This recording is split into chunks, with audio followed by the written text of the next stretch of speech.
네, 경제인사이트 이어가겠습니다. 요즘 증시를 보면은 뭔가 극심한 수급 불균형 속에 방향을 모색한다 이렇게 표현해야 될 것 같은데요. 어느 쪽으로 방향을 잡을지 참 궁금합니다. 그래서 오늘 키움증권 한지영 연구원 모시고 얘기 나눠보겠습니다. 어서 오십시오. 네, 안녕하십니까. 요즘 보면은 신고가와 신저가가 막 뒤섞여 있어요. 그쵸. 이게 투자자 여러분들이 갖고 있는 종목 어떤 업종만큼 그러니까 네. 체감 지수가 많이 다를 것 같아요. 네, 저도 그렇게 생각하고 있어요. 지금 코스피 2,600 넘은 상태인데 그 2차 전지주 쪽 들고 계신 분들이 아니라면은 대부분 체감상으로 지수는 뭐 2,400에서 500 이 정도 예. 되지 않을까. 오히려 그 밑으로 가시는 분들도 꽤 있을 것 같아요. 예, 신저가 기록한 종목들도 많다는 점을 미뤄봤을 때 뭐 다분히 그 가능성이 있어 보입니다. 예, 그렇습니다. 자, 2차 전지 쏠림이 좀 상당히 심한데요, 여전히.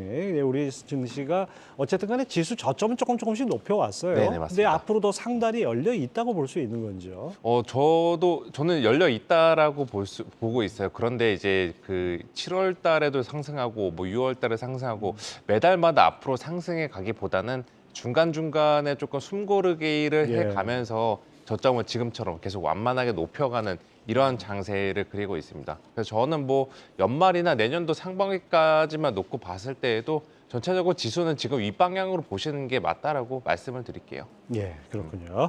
자, 2차 전지주는 최근에 뭐 한 두세 번 좀 출렁출렁한 적이 있습니다. 그럼에도 불구하고 또 다시 또 올라가는 그런 네. 양상인데 뭐 포모라고 얘기하죠. Fear of Missing하고 네. 나만 소외될까 봐 겁나는 뭐 그쵸. 이런 심리인데 2차 전지를 중심으로 한 극심한 수급 변동성 뭐 네. 이런 거는 계속 이어질까요? 8월 달 정도, 8월 달에도 계속 조금 있을 것 같아요. 어제는 이제 2차 전지주들도 대부분 다 올랐지만 또 오늘은 좀 더 빠지고 예. 또 재밌게도 거기서 빠진 수급들이 뭐 반도체나 바이오, 기존 주도 업종으로 가는 게 아니라 오늘은 또 초전도체 쪽들로 이제 예. 진영으로 넘어가면서 전체적으로 투자자들로 하여금 단기적인 증시 대응을 조금 어렵게 만들고 있지 않나라고 보고 있어요.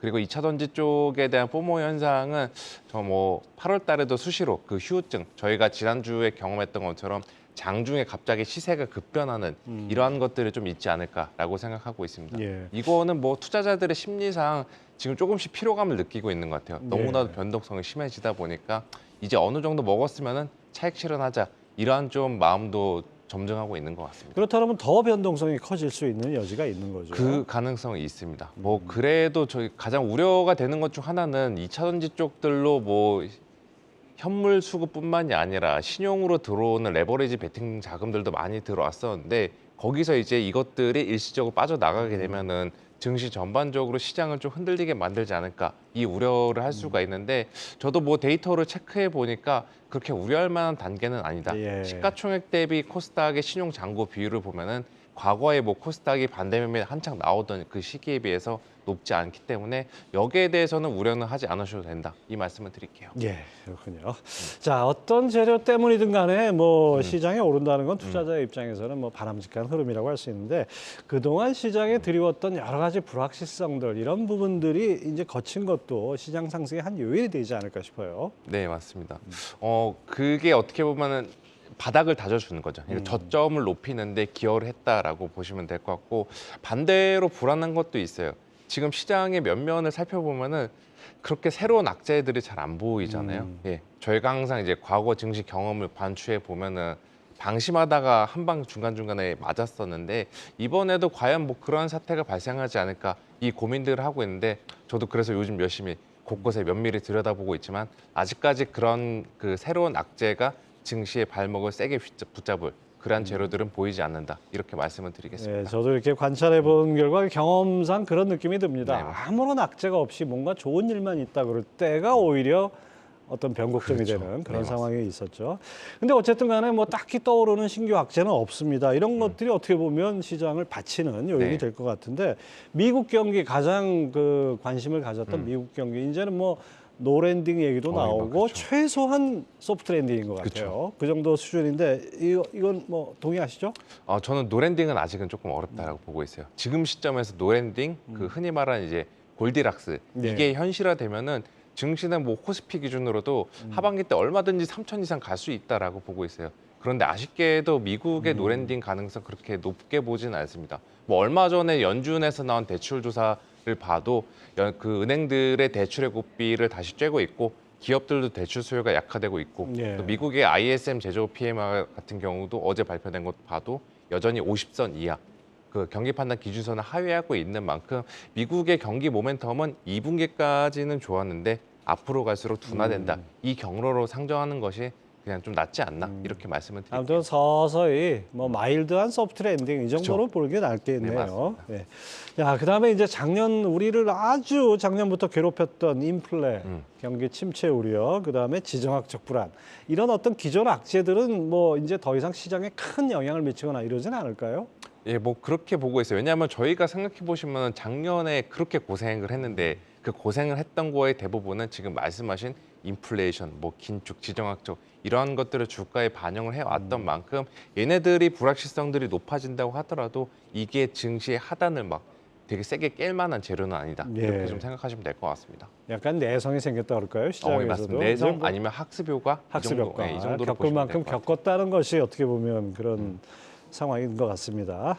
자, 인플레이션 변동성 측면에서는 아직 긴장을 늦출 수 없다. 이런 얘기가 나옵니다. 일각에서는 뭐 7월 CPI가 6월보다 올라갈 것이다. 네, 이런 맞습니다. 예상이 나오는데 이 배경을 좀 설명해 주시죠. 예, 일단 올라가는 거는 기술적인 요인들이 좀 다분하다라고 보시면 될 것 같아요. 왜 그러냐면은 미국의 헤드라인 소비자 물가가 작년 6월에 고점을 찍었으니까 네. 거기에 따른 역기저 효과로 1월부터 6월까지 잘 나왔었는데 이제는 역기저 효과가 소멸이 되는 그렇죠. 구간이죠. 네. 그리고 뭐 뒤에서도 말씀을 드릴 수도 있겠지만 국제 유가나 상품 가격이 올라가는 상승세가 심상치 않습니다.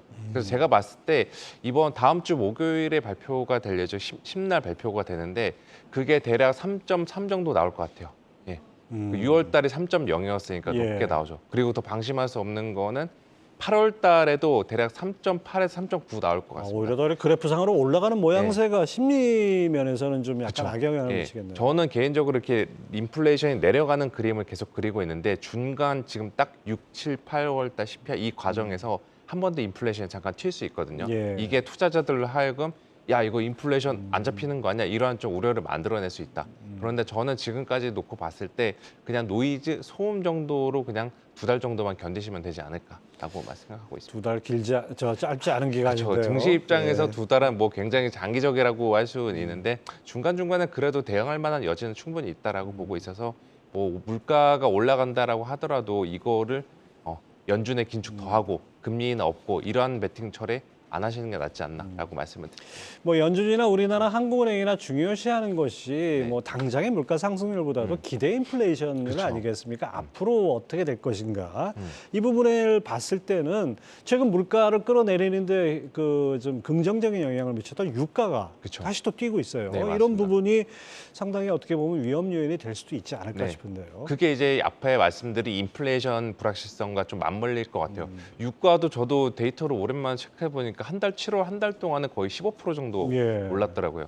그리고 국제 유가랑 미국의 기대 인플레이션이랑 차트를 같이 그려놓고 보면은 같이 움직여요 방향성이. 예. 그래서 유가가 올라간다라는 거는 중앙은행들이 신경 쓰고 있는 기대 인플레이션의 안정이 지금 축소가 되고 있다는 거, 올라간다라는 거. 이거는 다분히 연준이나 하는 입장에서 우려스러운 부분이고 그러한 것들을 감안했을 때 한은도 그렇고 연준도 그렇고 8월 달이나 이후에 있는 전후에 있는 그 공개석상에서 발언들도 계속 좀 정책에 대해서 모호성 너네 조심해 우리 또 인상할 수도 있어 이러한 시그널을 주지 않을까 이렇게 좀 평가를 하고 있습니다.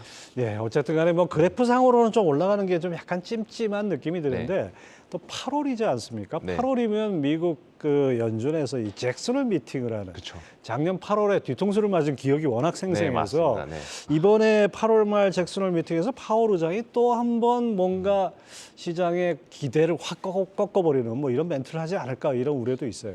예, 뭐 7월 FOMC가 인상은 했지만 사실상 비둘기파적인 인상이었던 평가가 있는 만큼 8월에는 조금 매파적인 스탠스로 전환할 소지가 있습니다. 그리고 파월 의장 입장에서는 명분이 있죠. 아까 네. 말씀드린 인플레이션이 다시 올라간다는 거고 야 이거 봐라 인플레이션 아직 안 잡히는데 네. 어떻게 우리가 정책을 중단할 수 있겠냐 이런 좀 모호성과 그 시장의 좀 기대감을 차단하는 발언을 할 것 같아요. 그래서 아직 8월 말까지는 시간이 많이 남았기 때문에 뭐 지금 당장의 우려는 하지 않아도 되겠지만 당장에 저희가 대응을 하지 않아도 되겠지만 8월 말로 갈수록 저희가 그 정도 스탠스 변화에 대한 좀 대응 준비는 해두시는 것이 좋지 않나 이렇게 말씀을 드릴게요.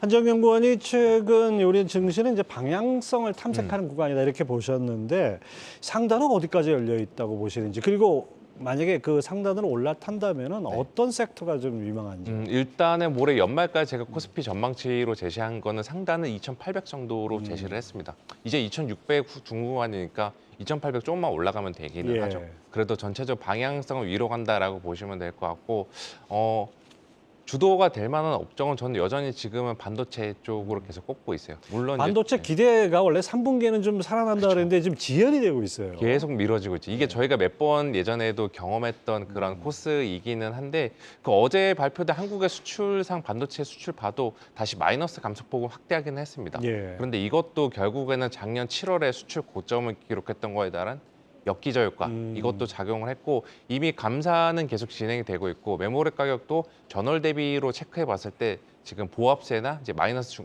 예. 감소세가 축소가 되고 있거든요. 그래서 아직까지는 저희가 그 3분기 이후 턴어라운드 이 기대감 꺾지는 마시라 이렇게 말씀을 드리고 싶고 이러한 것들이 뭐 우리나라 증시에서 하반기 이제 3분기 4분기 남은 기간 동안에 코스피를 들어올릴 수 있는 주도주가 바로 반도체 쪽으로 보시는 것이 타당하다 이 말씀을 드릴게요.